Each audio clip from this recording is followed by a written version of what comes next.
여러분의 퇴직금, 지금 이 순간에도 누군가는 300만 원 이상 더 받아가고 있다라는 사실 알고 계셨나요? 많은 직장인이 평생 일한 대가인 퇴직금을 단순히 받는 돈으로만 생각하며 최적화할 기회를 놓치곤 합니다.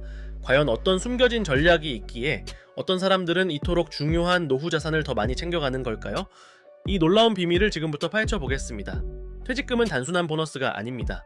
여러분의 노후 준비에 필수적인 핵심 자산이자 오랜 근로에 대한 정당한 마지막 보상이죠. 하지만 많은 분이 퇴직금은 회사에서 주는 대로만 받는 것이라고 오해하곤 합니다. 사실 그 안에는 여러분이 조금만 신경 쓰면 지금보다 훨씬 더 많은 금액을 손에 쥘 수 있는 숨겨진 기회들이 분명 존재합니다. 과연 이 차이를 만드는 결정적인 요소는 무엇일까요? 그렇다면 대체 어떤 비밀이 숨겨져 있기에 누구는 300만 원 이상 더 받는 걸까요? 이 엄청난 차이를 만드는 결정적인 요소는 바로 평균 임금에 달려 있습니다. 여러분은 이 평균 임금의 의미와 산정 방식을 정확히 알고 계신가요? 어쩌면 여러분의 퇴직금은 이미 이 평균 임금 때문에 줄어들고 있을지도 모릅니다. 평균 임금이란 퇴직 전 3개월 동안 지급된 임금 총액을 그 기간의 총 일수로 나눈 금액을 말합니다. 언뜻 단순해 보이지만 여기에 퇴직금을 좌우하는 중요한 변수가 숨어 있습니다. 상여금, 연차수당, 성과급 등 다양한 급여 항목들이 이 3개월 안에 어떻게 포함되느냐에 따라 최종 퇴직금 액수는 상상 이상으로 크게 달라질 수 있기 때문입니다. 이 미묘한 차이가 수백만 원의 결과를 가져온다는 사실 믿기시나요? 바로 이 평균 임금 산정 방식의 함정을 이해하는 것이 여러분의 퇴직금을 불리는 첫걸음입니다. 그렇다면 실제 사례를 통해 어떻게 이 차이가 발생하는지 살펴보겠습니다. 실제 사례를 들어볼까요? 김 대리는 아무 생각 없이 성과급을 받던 시기에 맞춰 퇴직했습니다. 하지만 그의 동료 박 과장은 현명하게 퇴직 시기를 조절하여 김 대리보다 300만 원이 넘는 퇴직금을 더 받았습니다.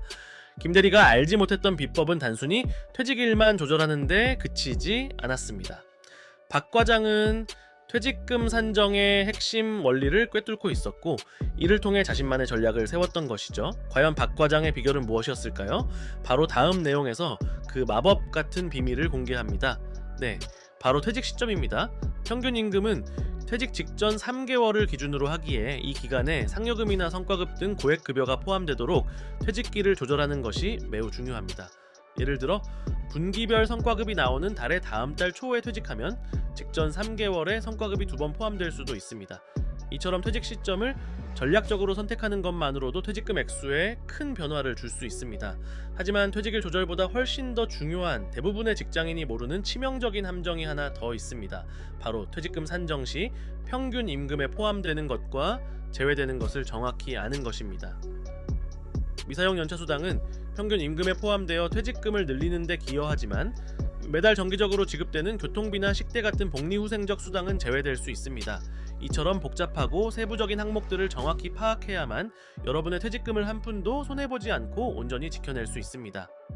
이 작은 지식의 차이가 수백만 원의 결과를 만든다라는 사실 놀랍지 않나요? 이제 이 지식을 어떻게 활용할 수 있을지 알아보겠습니다. 그렇다면 이런 숨겨진 요소들을 어떻게 활용해서 연봉 협상에 적용할 수 있을까요? 단순히 기본급만 높이는 것에 그치지 않고 상여금 지급 방식이나 시기를 조절하여 퇴직 직전 3개월에 고액 상여금이 포함되도록 협상하는 전략도 고려해볼 수 있습니다. 이는 당장의 연봉 인상과 함께 미래의 퇴직금까지 책임지는 현명하고 장기적인 방법이 될 수 있습니다. 여러분의 협상 테이블에서 이 지식을 적극적으로 활용해보세요. 과연 이 전략 외에 또 다른 방법은 없을까요? 단순히 연봉만 높이는 게 아니라 미래의 퇴직금까지 책임지는 또 다른 강력한 방법은 없을까요? 바로 개인형 퇴직연금 IRP의 힘을 활용하는 것입니다. 퇴직금을 IRP 계좌로 수령하면 세금 혜택을 누리며 은퇴 자산을 불릴 수 있습니다. 또한 퇴직연금 제도 자체를 깊이 이해하고 적극적으로 관리하는 것은 장기적인 퇴직금 증액에 엄청난 도움이 됩니다. IRP는 단순히 퇴직금을 보관하는 것을 넘어 여러분의 노후를 위한 든든한 투자처가 될 수 있습니다. 하지만 이런 좋은 전략들도 한순간에 무너뜨리는 치명적인 실수가 있습니다. 이런 전략들을 알아도 많은 사람들이 흔히 저지르는 치명적인 실수가 있습니다. 바로 퇴직금 중간정산의 유혹입니다. 급하게 돈이 필요하다고 중간정산을 해버리면 향후 퇴직금 산정 시 매우 불리해질 수 있으며 복리 효과를 잃게 됩니다. 또한 회사 내부 규정이나 법률 변경에 대한 무관심도 300만 원 이상의 손해를 초래할 수 있습니다. 항상 최신 정보를 확인하고 필요하다면 전문가의 조언을 구하는 것이 여러분의 소중한 퇴직금을 지키는 가장 현명한 방법입니다. 이제 여러분의 퇴직금을 300만 원 더 받기 위해 오늘부터 무엇을 해야 할까요? 첫째, 퇴직 시기를 전략적으로 고려하십시오. 둘째, 평균 임금에 포함되는 항목들을 면밀히 파악하고 협상에 활용하십시오. 셋째, IRP를 활용한 장기적인 퇴직금 관리 계획을 세우십시오. 오늘부터 여러분의 퇴직금에 대한 인식을 바꾸고 적극적으로 관리한다라면 분명 더 풍요롭고 안정적인 은퇴를 맞이할 수 있을 것입니다. 여러분의 미래를 위한 첫걸음 지금 바로 시작하세요.